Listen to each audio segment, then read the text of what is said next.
Welcome. My name is Lisa Vatsky. I am stepping in for Jackie Moynihan this morning. I am the Director of Multifamily Housing and Community Facilities with the Washington State Housing Finance Commission. Glad to see so many of you here. Excited to talk about some of the work that we've been asked to do around helping to stabilize rents for tenants, and want to talk about kind of the complexities of all that. We have a great panel. I'm super excited about the folks that are joining us this morning.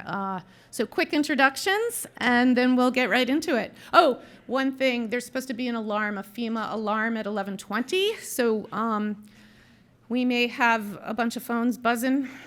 So just acknowledging that. With that, please, Alison, why don't you start and introduce yourself? Oh, do we need that mic thing?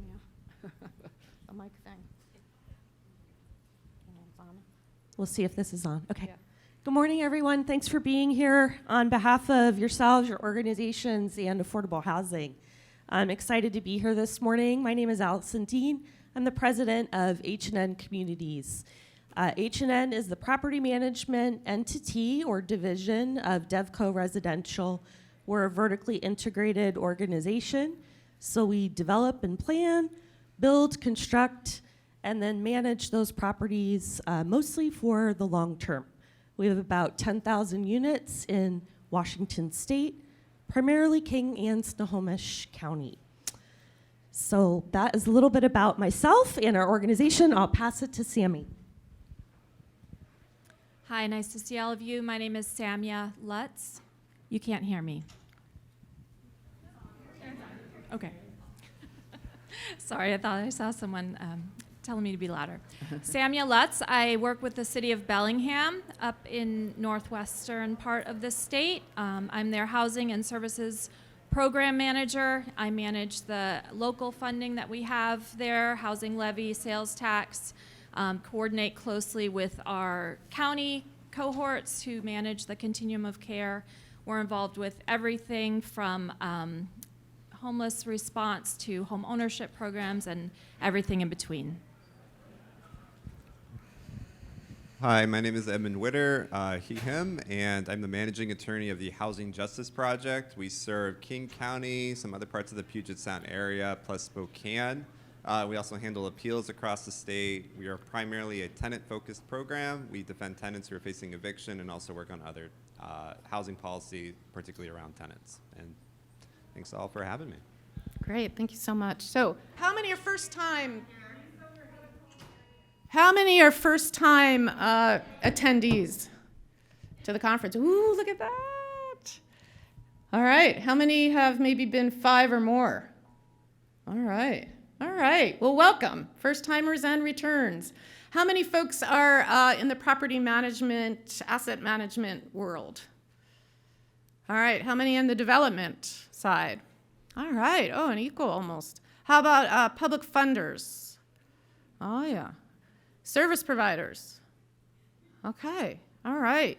And other architects? I know there's some architects. Okay, great. Well, welcome everyone. Good to get a sense of who all is in the room. So let's start by setting some context. And normally I don't do notes, but since I'm standing in, I may have to refer. So little patience. Thank you. We had a report to the legislature. We have to report to the legislature. We were given a operating budget proviso that requires us to report to the legislature on how our efforts at stabilizing rent. And why are we talking about stabilizing tenants and buildings? Many of you may recall that the legislature did have several bills in the last session looking at trying to propose a rent stabilization strategy. None of those bills passed, but it did start to create a whole conversation about what that might look like and what would be an appropriate level of rent increases and what challenges property owners might have in managing and operating. And so these conversations were not exclusive to just market properties, and many of you in this room were probably in those conversations, but we are talking about, in our proviso, really just the affordable housing portfolio. Okay, one more, two more. Okay. So we have a report, an interim report due to the legislature by December 1. We have a final report a year later. The Department of Commerce also does have the exact same proviso, so we'll be working in partnership with the Department of Commerce in our reporting and in this process, especially because we have a lot of properties that we cross-invest in as well. So let's talk a little bit about how rents are set and a little bit about the myth, right? Rents are not set at a percentage of a household's income. Although in some cases, if there's public housing where a residence portion is coupled with a rent subsidy such as Section 8, folks may not be paying more than 30%. But typically in these projects, HUD has a rent methodology that they use to actually set the limits. They publish them annually. They have a whole methodology, which at times we've kind of wondered, is that the best methodology? But that's what we are kind of the low-income housing tax credit program, is required to use those rent limits. And so this year, we were lucky that it came, lucky, depending upon which side of the story you're on, I guess. And there is several sides to the story, so that's something that we really want to tease out. But this year, they capped the rent at less than 6%, which was less than what was projected might happen in terms of some of the folks in the market looking at that. So changes in median income are unpredictable and can result in varied rent limit changes year after year. So it's been, there's been a lot of ups and downs, and we have done some analysis of what a 10-year, like year over year for certain counties looks like. And so we have data that covers rent limit changes for 11 counties. And we looked at projects, 25 projects or more, counties that had 25 projects or more. And the biggest average year-over-year increase for each analyzed county is 4%, and the smallest is 3%. So if you think about it over a 10-year period, even though we've had anomalies, and you can see in some years how high it was, double-digit in some counties, when you look at the 10-year average, it has not been, it has been steady and more in line with kind of our typical operating assumptions. Most of our projects for underwriting, we're looking at a 3% increase in income and a 2% increase in expenses. And we know that really incomes haven't increased necessarily all that much, but expenses have probably gone way beyond that, especially if we even talk about insurance, which I know there's another panel later on insurance, so I'll just put in a plug for that. So yeah, we know that these underwriting ratios and assumptions aren't holding, but how can we be more predictable? How can we make things more stable for the tenants and also address the operating issues? Seemingly trying to separate those two out is what we're trying to achieve. So in approaching this work, we set some guiding principles and values that we wanted to have so that we're grounded as we move forward in our approach. And these are our guiding principles. And there's a lot more verbiage than what's on this slide, so let me kind of pull that up.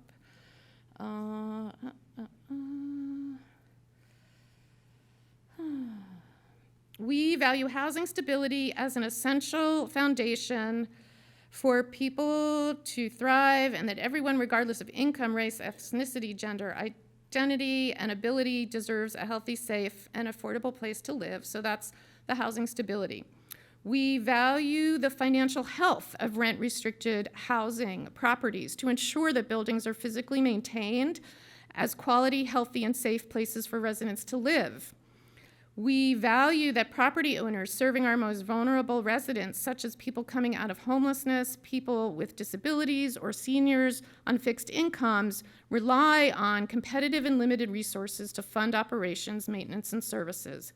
And we value that low-income residents need predictable and manageable rent increases to maintain housing stability, prevent displacement, and falling into homelessness, particularly Black, Indigenous people of color, residents who are disproportionately impacted in our system. So we do acknowledge that these values are inherently in conflict and that we need to find a balance for both the residents and the buildings. So over these last couple of months, since we've only had a couple of months since the session passed this legislation and that we have to do our interim report, we've started to do some convening and listening. We've held some small group meetings, mostly with developers at this point, but we're looking to try to tease out what are some strategies and solutions. And what we hope to do is a much broader look, research. We know that other states across the country have done rent capping or rent stabilization, have rent stabilization strategies. And so we want to do some research statewide about what folks have been able to do, and then look at our own portfolio. And I know Samya has been digging in quite a bit into the portfolio in Bellingham, and so she's going to be able to share some more in depth about what the city of Bellingham has seen. And so we know that there's local jurisdictions who have been thinking about this issue as well as at the state level, and we know that other states have been doing some similar things. So lots for us to explore in what would be a best approach. And, you know, so again, we're hearing a lot about the operating needs of properties, of current properties in the portfolio, and really want to try to separate out the operational issues outside of, you know, how we can really focus on tenant stability. And so we know that potentially having operating subsidies in place is a piece of this puzzle. We know that, you know, for example, insurance costs have risen, so is there something that we need to do to adjust the insurance issue, or even the legal system changes? We know that there have been a lot, and Edmund's going to speak to some of the landlord-tenant protections and how that has impacted things for the tenant side as well as the landlord. So we know that there's this whole construct of things. We're kind of calling it the interim report fondly as the baby octopus, because we know we have all these like different tentacles of this issue, and then, you know, our final report will be the big octopus.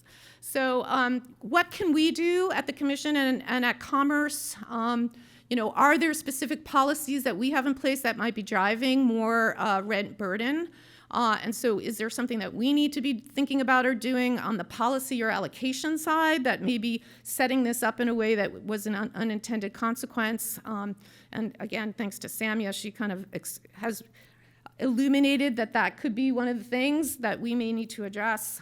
What about incentives? Are there things that we can do to incentivize owners, developers on the front end to help with programs that might address when there's increases and there's, you know, potentially some folks are so overburdened, so is there a way to scale it so that folks that are already overburdened don't have to maybe take as much of that burden if there's a rent increase? Or can we really look at rent increase caps and not allowing any more than a certain percent? So what are the guardrails that we may need to figure out to put in place on the whole affordable housing portfolio?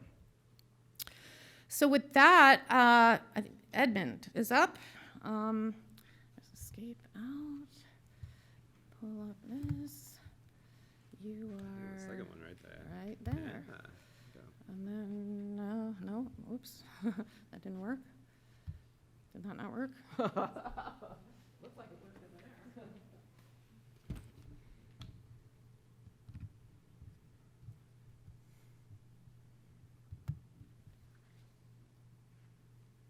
Thank you. Hi, so good morning. So again, my name is Edmund Witter. I'm the managing attorney of the Housing Justice Project. I was asked to come here to kind of present what we see on the tenant side, and especially on rent increases, but I'll kind of give a little bit more context to some of these things. So as I said, our primary work is working with tenants who are facing eviction, who are facing housing instability. And just a little bit of background, I come from the East Coast. I was also doing housing work in the Bronx, which is one of the few places in the country that has a worse homelessness problem than Seattle does. And so I was pretty used to like housing instability and sort of seeing those things that are going on. And frankly, I have a lot of comparisons that I won't get too much into, but I want to kind of talk a little bit about what we generally see on a day-to-day and sort of how rent increases, especially recently, have impacted that. One thing that we have really driven as an organization is really looking at statistically what is happening with evictions. One thing to know about evictions in Washington State is that they're generally underreported because of how our legal system works. Most evictions are started as unfiled cases, so there's no public record of it. So one of the things that we've tried to do is try to get a lot of information about why people are evicted. Everybody here, I think, is in housing to some degree. It's not a surprise that most evictions happen for economic reasons. It's a poverty-related issue. 90% of evictions are about rent.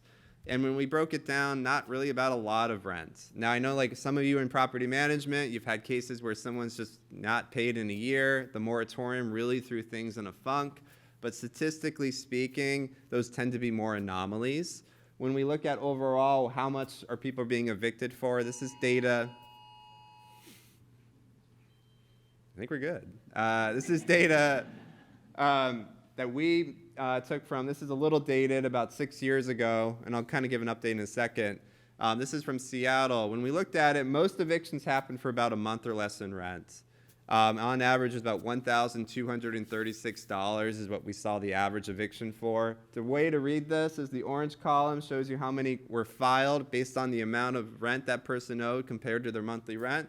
The blue column is the amount of people who were actually forced out of their home. So most evictions happen for not a lot of money. I've seen them as low as $2. I've seen them as low as $10, some pretty small amounts of money. When the eviction moratorium was in effect for the last, 2020 to about 2022, I think there was definitely a slowdown. We started to see a lot more evictions in the 5 figures where a person owed a lot of rent. We've noticed probably since about the summer that we're kind of getting back to this norm, where a lot of the evictions we see are for about a month or less in rent. Evictions were down overall until about the summer. They're now exceeding pre-COVID filing rates. So we're seeing now just more filings than we used to see even before COVID. So I think we're kind of back in this norm. We're kind of now seeing, what a lot of evictions are, that there's a lot more evictions, and mostly for non-payment of rent, and mostly for not a lot of money. About a month or less in rent is the majority of what we see. Just saw one the other day for about $50. So we're kind of getting back to this place. Surprisingly, there's not a lot of data about what happens to people after eviction. We do a lot of surveys of our clients to kind of find out what happened to them about 6 months afterwards. So this is, again, just our data based off the clients we're working with in King County primarily and a little bit in Spokane. What we do find is about 90% of them do not find stable housing afterwards. So they are generally ending up either completely unsheltered, that is living in their car, that in the shelter or transitional housing, or staying with friends or family, which is about a quarter of the overall individuals we tend to see. Most people end up just leaving the area entirely. One other statistic that I kind of forgot to put here that we've also been tracking is when our clients do find other alternative permanent housing, we notice that the amount they're paying is exceedingly higher. Right now, we're seeing an average of $700 more than what they were paying in the previous place. I think that has a lot to do with the fact that their credit's been hurt pretty badly, and it's kind of this extra premium you're paying to get a landlord to rent out to you. But that's just kind of creating this debt vortex that I think is kind of really just putting more financial pressure. It's kind of like that old James Baldwin quote, "It's really expensive to be poor." I think that's really coming out in what we're seeing with a lot of our clients. I think everyone here does a lot of housing work, so this is not new, but there's a racial component to this. I just want to highlight for a second because we see it in our work, and it's going to come up when we talk about rent increases. Renting is a racial issue because generally Black and Latino populations rely on renting as their primary housing. This is not true so much for white households, which generally are homeowners. That shows up here, especially in King County. I apologize for being so King County specific, but that's where I live and work. And generally, we see this in who's being evicted. Tim Thomas, who used to be at UW, he's now at Berkeley. He's done a lot of statistical studies that we've worked with him on. What he notices in Pierce County, for example, 1 in 6 black adults have been evicted between 2013 and 2017. There's a recent New York Times article that kind of showed this also statistically nationally. This is pretty true. There's high prevalence among black populations in particular who are facing eviction. And I just like to kind of highlight, I know there's been a lot of changes you may have mixed feelings about how evictions have worked, but it's still radically different than how homeowners are treated when they default on their mortgage. So when you, by state law, if you default on your mortgage, which most are done by a deed of trust, you have at least 190 days to redeem your mortgage if you're delinquent. Technically, in Washington, it's about 14 days. Some of you might see 30 days because of a congressional change that was happened. But generally, if you dot all your I's and cross your T's, you can get a tenant out in 28 days. I know it takes longer these days, especially depending on where you live. However, we do notice that there's a big difference legislatively and legally how we look at home ownership and how we look at people who are renting. And there's a lot of reasons for that. But it does have a racial focus here because who owns their home, who rents, it really does have a huge impact. And as I mentioned, if you're getting evicted due to that sort of temporary unemployment mischeck, whatever is causing that, then it's going to cause that sort of debt vortex and kind of lead you worse off. And we notice that there's a preference or at least more flexibility given to homeowners, who are generally white compared to renters who are more likely to be people of color. We track rent increases of our clients. So this survey data is on tenants who are facing eviction. This is in King County specifically. And this is the average rent increase we're seeing or what tenants are reporting us within the year before. So our clients who are being evicted in King County are reporting on average a 19% rent increase within the last year. There is a little bit of a slight racial differentiation of about 30 some odd dollars. But generally, we're seeing on average about $263 over the last year of what a lot of our clients are experiencing in terms of rent increases.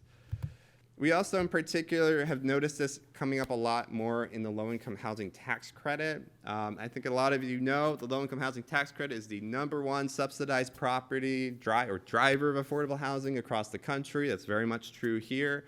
In King County in particular, it's creating a lot of pressure because I think, as Lisa just indicated, and as a lot of you know, rents are set in low-income housing tax credit based off of the area median income, not your income. So if your neighbors are getting wealthier, but you're on a fixed income and staying the same, your rent's going to start going up pretty fast.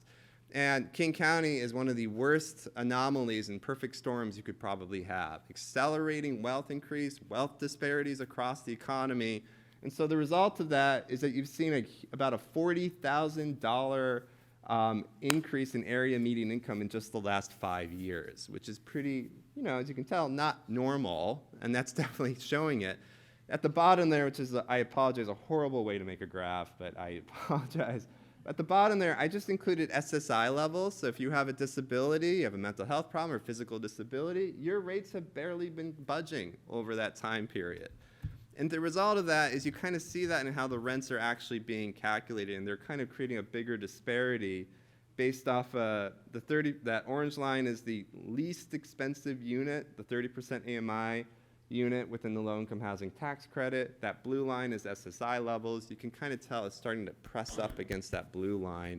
And what the result of it is that we see a lot more tenants, especially those who have disabilities on fixed incomes, who are caving under this because they cannot even afford affordable housing anymore.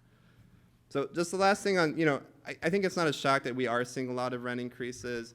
I do want to just highlight one practice that I think I would like someone to explain it to me, but I was surprised when I came out here how I would see these month-to-month fees, which is a really common practice. I understand, even though I'm a tenant advocate, I understand why a landlord wants a tenant to be in a 1-year lease. I totally understand that as a business practice. What I don't understand is incentivizing it by, in this case, say a $2,000 month-to-month fee, which I don't think is actually doing with anything with operating costs of having a month-to-month to a 1 year. That's just trying to kind of take advantage of someone. So here's an example. This was an affordable unit. This was in a suburb of Seattle. There was a land covenant with the local city where they negotiated they're going to have X number of affordable units. The developer went back to the city, said, can we change this around? And the city said, okay. And they reduced the number of affordable units. And so all of a sudden, a lot of tenants who had affordable housing units due to a land covenant had it taken away from them basically overnight. And then the landlord raised the rents. This person had a $1,401 rent. This was supposed to be an affordable unit. And then they were offered a 24-month lease of $2,885, so 100% increase. And then this month-to-month fee of $4,465. That's like $3,000 more. This to me is just taking advantage of the fact that the person's not going to be able to move. And again, I get why you want to incentivize a one-year lease. I get it. I'm not that cynical. But this to me is just kind of abusive. And I do want to understand a little bit better because I see this a lot in our practice. We see especially, and this other one was an example. This is a Section 8 tenant who's getting a $2,000 rent increase for that month to month. This is becoming more routine, and I think these sort of numbers are just really accelerating to a kind of an egregious degree, even beyond the general rent increases we see. So anyways, thank you, and I think next up is Samya. So, thanks.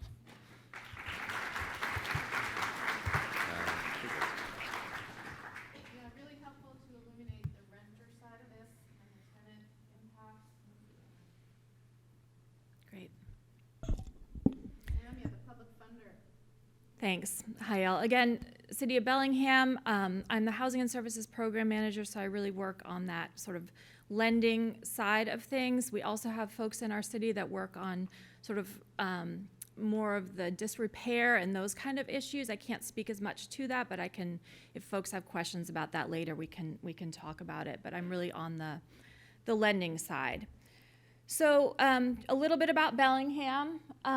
We're mid-sized local government. Like most local governments, we're pulled in a gazillion directions. We have just vastly more needs than we do resources to meet those needs, but we're called on to act. The local government is sort of the first line where folks who are upset, feel like they're experiencing injustice. We know there's a ton of that's happening in our communities right now. They come to the city and they want the city to fix it. And so we just have a tremendous amount of pressure to do something in the face of these really just huge array of challenging issues that we're all seeing. So we're often faced with situations, or our council, the decision makers are faced with situations where they have to think about, do we do a little bit and help a lot of people? Or do we do more targeted assistance that's really looking at priority populations, folks where we see that big gap between the services that are available in the community and what's really the need there. So this is just a slide to kind of tell you who we are, what we're up to. We are fortunate. We have a generous public. We do have about $10 million of local funding. That includes some of the HUD funding that we get directly that we're able to distribute in the community annually, and about half of that goes to capital projects. And so we're involved in funding permanent supportive housing, tiny homes, shelter, and home ownership, the works. So there's a lot of competing uses for those funds. A little bit about cost burden. Cost burden is horrific right now. It's just awful. We really, that 30% of income for rent is what we all want that to be a maximum. We want that to be a maximum. People need to live their lives. They need to just help in the community, feel like they can be involved.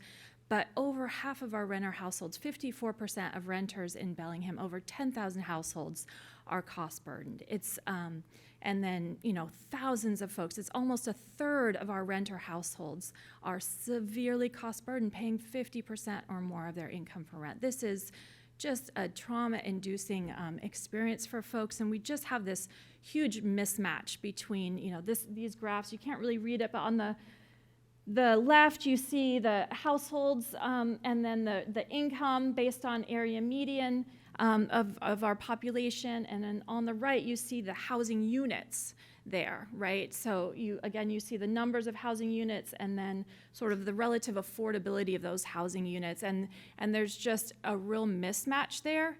And, of course, a supply shortage, huge supply shortage. So those things sort of compounded make this just an enormous issue. going back, I know Lisa talked about this a little bit at the beginning, but I think there's also just kind of a semantics problem, and I'm as guilty of this as anyone talking about affordable housing. And everyone has sort of different assumptions about what that means. Tenants often think that means their rent will be 30% of their income. So folks going into these developments that we're really, excited to build and had great partnerships, and it's just wonderful. We need more developments, and yet we find people come into this without really eyes wide open of what it means. And because we have so few resources and so many needs, we try to make things serve purposes that maybe they weren't designed to serve, right? So the tax credit program, for example, wonderful program, very under-resourced. We use it for permanent supportive housing. Okay, that's great. But it really wasn't designed to do that, especially in a community like ours where we don't have a lot of tenant vouchers, right? So if we can't pair that rental assistance in that particular building, it's kind of a recipe for disaster, right? So we have to really think carefully about what the resources we have are and what the situation is in the community. We also, I'm sorry, I'll go back to my slides. So public housing, if you are lucky enough to get a unit in an old-fashioned public housing building, which there's fewer and fewer of them available, you do maybe have a rent that's tied to your income. So this is a hypothetical two-person household. Let's say it's a single parent earning $2,500 a month. Their rent in public housing would be that $750 a month. If they were in a tax credit project at that income and the only unit available that was appropriate for their income was a 50% AMI unit, they would be paying $900 a month, right? So they're cost burdened, right? They're paying 36% of their income for rent.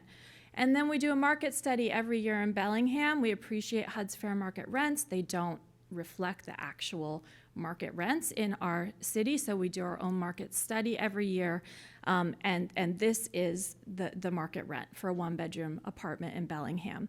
They'd be paying 66% of their income for rent. So we have a really engaged public, great public in Bellingham, including folks who live in tax credit properties. So we've had some people that are really, really frustrated with this situation. Folks on fixed incomes, as Edmund talked about, saying, we are cost burdened here, this is untenable for us. Do something about this. So we've really taken a lot of time to look through and do some analysis. So most of you are familiar with the web-based annual reporting system, or WebARS, that most of the publicly funded properties use to report back to public funders on an annual basis. And so we're using it for something it really wasn't designed to do, so there's some shortcomings there, and we have to just be aware of what those are. It doesn't work to get too granular about this, but it really is useful to get a broad picture. So I talked about the level of cost burden in our community, 54% of renters cost burden. If we just look at our LIHTC properties, it's closer to about 31%, right? So yes, a problem, and relative to what's happening with our renters in our community, it's not as much of a problem. Severe cost burden in LIHTC properties close to about 11%, as compared to almost a third of our renter population in the community. So it is happening. We also analyze race and ethnicity in LIHTC properties as compared to our community as a whole. It is of renters, of low-income renters, and it is very comparable, almost identical. So we just wanted to make sure, as we think about solutions to this problem, we're doing so in a way that's equitable, looking at our community as a whole. So we went through this process. We've been asked as city staff to come up with some solutions. We've brainstormed solutions, and we've met with some technical experts as well as folks who actually are delivering this kind of housing in our community and tried to think about solutions. I will just give one example of a solution, came up like, oh yeah, that makes a lot of sense. Let's mandate that LIHTC developers have to maintain, when they do the lease up, they have to make sure that tenants earn 2.5 to 3 times the income to rent. And of course, you can use a voucher, any kind of income is countable in that situation. They won't be cost burdened. Right? That seems really, really logical. Well, most of you in this room know that that's an impossible answer, right? It won't work for a whole variety of reasons, and primarily it's taking the choice away from those tenants who, as you saw from previous slides, they don't have a lot of options, right? And so these are just a lot of negative unintended consequences from seemingly logical solutions to this problem. So we don't want to do those things. So what can we do? Well, we've got to work with the commission. We've got to work with commerce. We've got to work as a whole to make these longer-term solutions work. These longer-term solutions that really deliver more supply, that build housing that's appropriate for the populations we're trying to serve. We're not trying to fit square things into round pegs and vice versa. But what can we do? Can we do something now? Okay, so these are the 3 solutions just the city of Bellingham is planning to do. They're small, they feel pretty tiny, but there's something, right? So the first is really working with our developers to improve disclosures to tenants so that we don't have folks coming in expecting one thing, really believing they know what they're talking about when it's not really the case, right? We've got to be really clear. We've got to help even calculate cost burden for those tenants prior to lease up so they know, oh, this is what my rent is and this is how it could go up over time. At least help them have eyes wide open when they're coming into these buildings. We want to find every penny we can to try to support homeless prevention, eviction prevention, rent assistance. I think we've estimated we need $90 million in our community and a year, and there's $22 million a year that the Housing Authority is able to deliver. It's a huge gap. As a city government, we can't bridge that gap, but we can maybe do something. And then lastly, we're looking at every way possible to unleash housing supply that's not being utilized. For example, Bellingham, if we used every bedroom in our town, we wouldn't have a housing problem, right? We've got plenty of bedrooms. But so how can we help unleash that? So we're looking at ways to do that.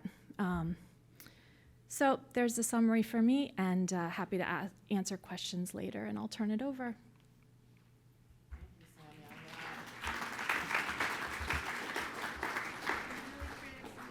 Thank you for sharing that. Alison, now, from property management perspective. Okay, thank you, Sammy and panel, for your presentations. I'm going to go through, and a couple of these things are repeats. So we'll talk about H&N as a property management entity, but we're, as developers and constructors, also really invested in our partnerships, obviously, which we'll talk about here, including WishFix. So we talked a little bit already about some of the factors that we're all having to consider as we look at really disparate AMI in our area, very high, obviously, throughout the region. And also, as we think about what are the different factors that are at play here for us? We also have a business. We have owners, we have investors, we have a rate of return, as Lisa was saying, that we have to take a look at. There are also tenants and residents involved in this, most of whom, as a large affordable housing provider, are rent burdened for many reasons that we've talked about here today. So there's a qualification process for LIHTC, right, for affordable households with incomes below a certain threshold. So typically that threshold is between 30 to 60% of area median income. Sometimes we see it go as high as 80% in some of the areas, like in our region more recently. Fair market rates are published by HUD, right, annually. So they represent the cost to rent a moderately priced dwelling. We could all probably debate what that means here today too. An apartment, right, in a local housing market. So as Edmund said, very much set for that jurisdiction. We'll show an example here in a second. The Public Housing Authority determines a payment standard that's between 90% to 110% of fair market rates. So sometimes it can go as high as 110%. For example, in some of these areas like Bellingham, right, where we're seeing a huge gap. And the housing authority is saying we need to be able to help at that level to support people. The housing voucher tenant has to pay 30% of the adjusted gross income for rent and utilities. That's a monthly figure. And if the unit rent is greater than the payment standard, then the tenant is required to pay the additional amount. So we're thinking about all of these things, right? Not only when we're working with a resident and trying to bring them into housing, but then on the other side of that, the stability factor once they're able to achieve or obtain housing, which isn't easy to begin with. This is very difficult to see. But as Samya was saying, a lot of it is, when we're talking about income, it's very confusing. We have many residents who are immigrants, refugees, English is a second language, so there's other obstacles and barriers that are wrapped around that we're needing to really think about in our communication. So we go overboard probably for some companies what they would think in terms of providing information, our touch points along the way with individuals as we're having them enter into housing and qualifying them to do that with us. And there's disclosures all over the place, basically, because we want people to be very clear about what the contract in terms of this lease means. This is an example for one of our communities, The Vantage, which is in Snohomish County. This is the website information from that. I realize it's difficult to read, but it discusses household income restrictions. It lets the applicant or the person visiting that website know and understand that this property is involved in an affordable housing program monitored by WSFC, right, our state housing finance commission. And our standard for H&N, this can be debated too. I've seen as low as 2, as high as 2.5 for some of our affordable competitors in property management. But H&N standard is a minimum household requirement of 2.3 times the monthly rent. So Sammy just shared that 3-to-1 ratio is not realistic in this region and in this area, right? We totally understand that as an organization. But we also need to build some kind of standard among many other factors that we're looking at, that we're evaluating to ensure that that resident not only can get into that housing, but are they able to maintain that housing over a period of time too. And then we publish those qualifications for that particular jurisdiction or that area. Our company focuses primarily on 60% AMI, so that's why you're seeing those figures there, and the household occupancy. So total, they have to have an income below that amount that's listed there. So we're thinking about all these factors, right? And also we're thinking about how do we balance the operational side of this. We've talked a lot about that today. So I put this little NAA, National Apartment Association flyer up because I think it's interesting to take a look at what $1 of rent actually goes to. Now, this is not every housing provider, obviously, right? There's a lot of variation in that, but I can tell you that this is very true to our budgets that we utilize at H&N. So I'm not going to run through all of these expenses, but safe to say I think there's a lot of assumption, right, about what gets made around profit, owners, investors, hopefully they're also taking that profit and they want to reinvest it in more housing like we do too, right? So there is definitely a balance here. We've seen huge operational costs and shifts in the last 3 years. Insurance is one of them. We just mentioned, hopefully we'll all get to attend that panel. And the other one that we've seen that's a huge factor is staffing, right? We have all had huge amounts of turnover and a national staffing crisis that we've been coming out of and dealing with too. So, getting to the sort of the nitty-gritty here, and we're evaluating both from a business, a tenant, a partnership perspective. What are some of the factors we looked at? We talk about the data already a little bit. We're going to look and review the increase impact to our residents, right? Wishvik's very clear. What they offer is a floor, not a ceiling, right? So we've got to determine with all these other factors as a business what seems appropriate, also given the population and the challenges that we know and we understand about our resident base too. So lots of review. This process starts 8 months in advance typically for the annual process. It's quite lengthy and robust. And we've built that out over good best practices and experiences over quite a few years too. Timelines and transparencies. We've seen requirements change and shift in terms of the amount of time that you need to give residents to inform them about a rent change, right? So some jurisdictions, 30 days, other jurisdictions, 120 days. At H&N, on average, we're using a 90-day, unless it's outside of and required by the jurisdiction to be 120 days, a 90-day window there where we're communicating ahead of time. Understanding this is going to have a large impact. It's challenging for us to get that information out because HUD doesn't typically always set those rates and they're not confirmed until April or May. So we want to give people time. We want to give people options. We also are communicating and having touch points along the way, right? So you get your information, your letter. We're also communicating through our electronic platforms and communication systems. Not everybody reads their email or their mail all the time. So we're trying to have multiple touch points with people throughout that time period. And communicate. Right? Some good old-fashioned communication. I know it sounds crazy, and sometimes it's difficult. What are your office hours? Are people able to access you when they don't work? Are you there on the weekend? Can you help answer questions?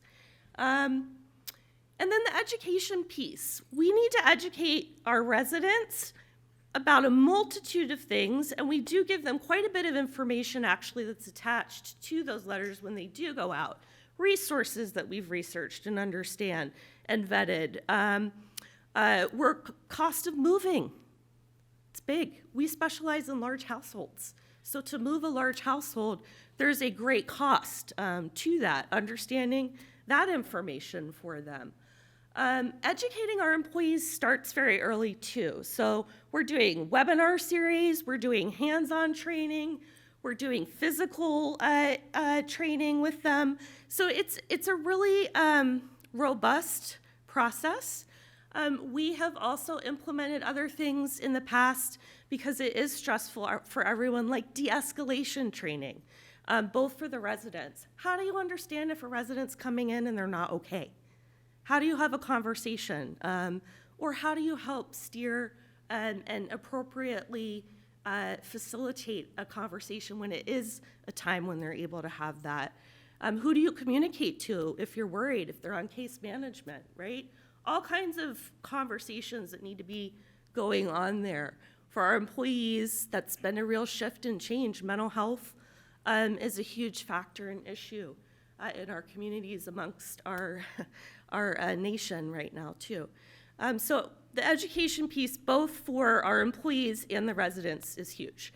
So we're talking about solutions, strategies here today. We are not one-size-fits-all property management company. I'm really proud of that. We think outside the box, and so we've been working for quite some time now with a community engagement team that sits integrated actually into our operations and strategy department at our corporate office. What's the point of that? Well, We need information, and we need to get that information from our residents, not make assumptions, right? So we have a lot of data, and that's great, but we also need that perspective and that information. So our CE team is involved in surveying our residents directly. We're looking at stability not just during rent increase times, but in totality too, right? What are the other things that you need to maintain stability in your housing? And we're working with that team to then partner strategically with our partners that we have to continue to evolve those partnerships that we have. Some things that worked in the past don't work now. And our partners have been amazing, especially through COVID, working with us to pivot, to really support the residents. Piloting things.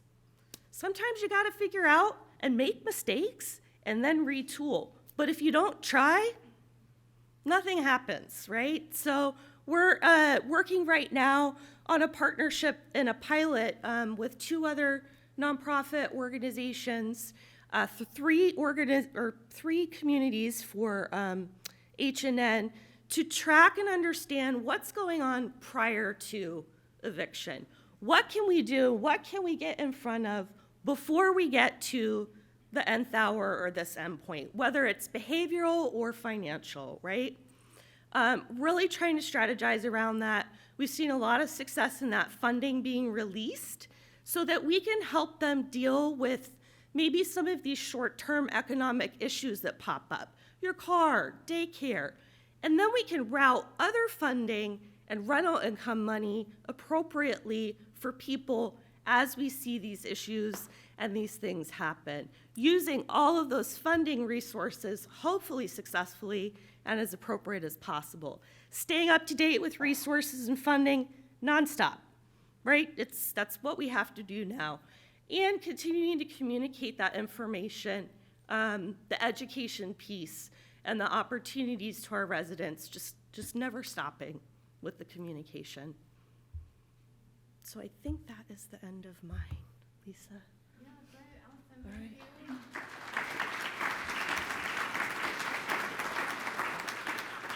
Appreciate you sharing those strategies. Here, why don't I think I'm just going to unplug here. We've got a couple of questions in the chat. Thank you all for using that tool.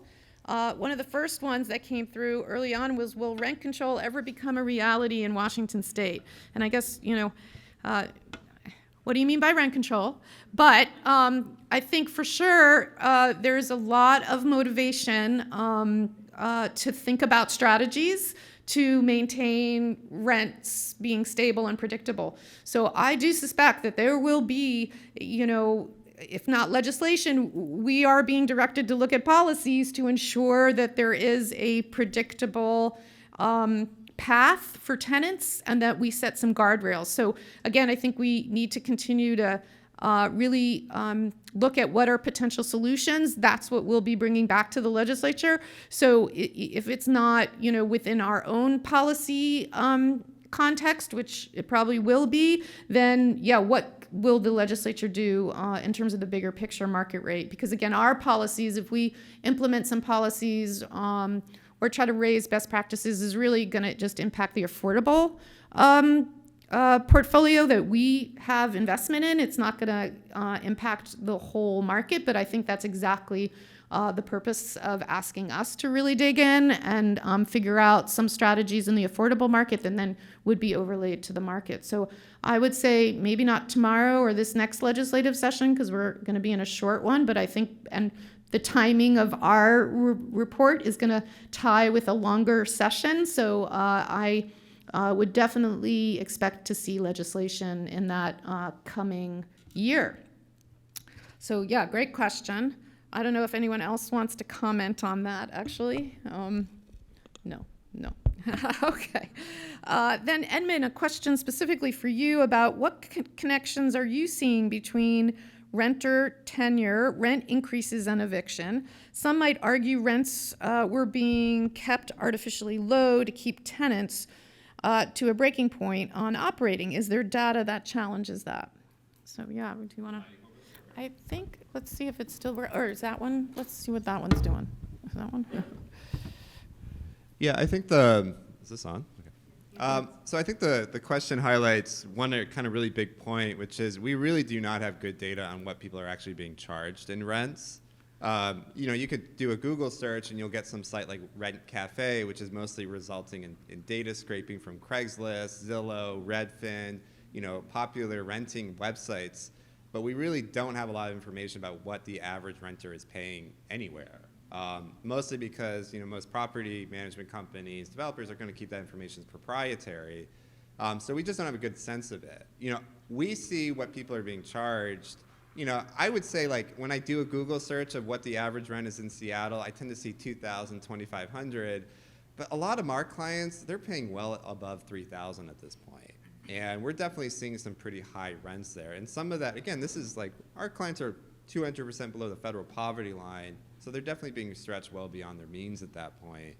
And my suspicion is rents are higher than what even those Google searches are showing you. In terms of the tenure, again, I don't have any data on that as well, and I don't think there is much on that. I would say anecdotally, I am always surprised at how short the tenures of tenancies that I tend to see here. When I was, like I said, I lived in the Bronx, and the average renter I would see is several decades. It was pretty common to see families growing up and living in the apartments or living in the apartments they grew up in. It's really uncommon here, and I think for most of the U.S., it's pretty common to see high turnover. So I really just don't know the answer to that question. If somebody does have an answer to that question, I'd be curious. We typically see 2 to 3 years. Yeah. All right, so 2 to 3 years, yeah. So again, I think there tends to be high turnover as it is. How that's correlating with rents and if that's actually keeping anything low, I don't know. I just don't really see it, though. But I don't know if you all have thoughts. And then, Edmund, there's another question for you while you've got the mic there. Can cities or the state legislature do something against the month-to-month fees? I definitely think the state legislature can. I think it's a bit more of a legal question whether that would fly in the face of the rent control ban at the state level. But I think it's definitely something the state legislature could do. And I think it was a feature of at least Representative Macri's bill from last session, if I believe. Great. And then, Samya, there's one for you. In Bellingham, do you find the HUD FMRs are still too low? And what prompted your independent rent study? Yeah, so HUD did make a big change in their methodology, and so they're much closer this year. So thank you to HUD. And appreciate that change. But we've been doing this now for, I think, 4 years.